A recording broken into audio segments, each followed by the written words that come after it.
Hi guys. जो एक सवाल बार बार लोग मुझसे पूछते हैं वो ये है कि क्या पीएफ विड्रॉल के समय कोई टीडीएस डिडक्ट होगा या नहीं। तो आज हम इसी बारे में बात करेंगे। टीडीएस डिडक्ट होगा या नहीं, इसके लिए दो चीज़ें देखी जाती हैं। सबसे पहला, कंटिन्यूअस सर्विस।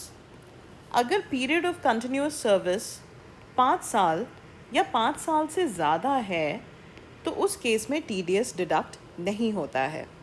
अब ये कंटिन्यूअस सर्विस क्या होता है?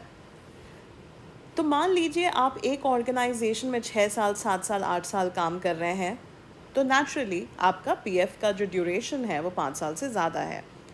लेकिन मान लो आप ऑर्गेनाइजेशन ए में 3 साल काम कर रहे थे और ऑर्गेनाइजेशन बी आपने ज्वाइन किया, वहाँ पे भी 3 साल काम किया और आपने अपना पीएफ अकाउंट जो है वो ऑर्गेनाइजेशन ए से ऑर्गेनाइजेशन बी में ट्रांसफ़र कर लिया है, तो भी आपका कंटिन्यूअस सर्विस पीरियड 5 साल से ज़्यादा होगा। ठीक है, but the important point is कि आपको अपना पीएफ अकाउंट एम्प्लॉयर 1 से एम्प्लॉयर 2 में ट्रांसफ़र करना होगा। दूसरा जो कंडीशन है वो ये है कि मान लो आपका ईयर ऑफ सर्विस 5 साल से कम है, लेकिन पीएफ का जो क्लेम अमाउंट है वो 50,000 से कम है, उस केस में भी आपको टीडीएस नहीं पे करना होगा।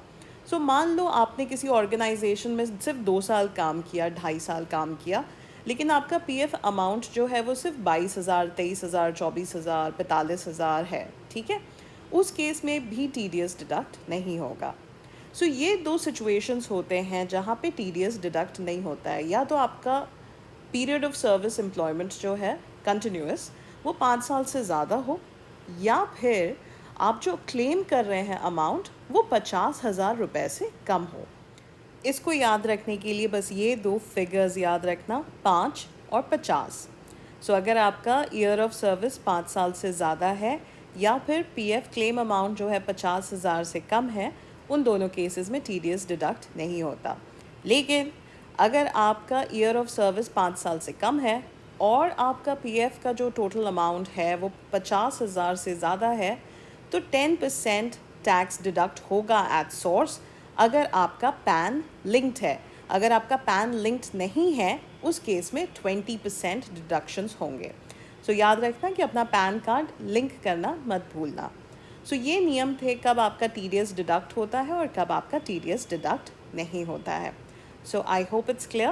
Thank you so much for watching, and like I always say, keep smiling and keep safe.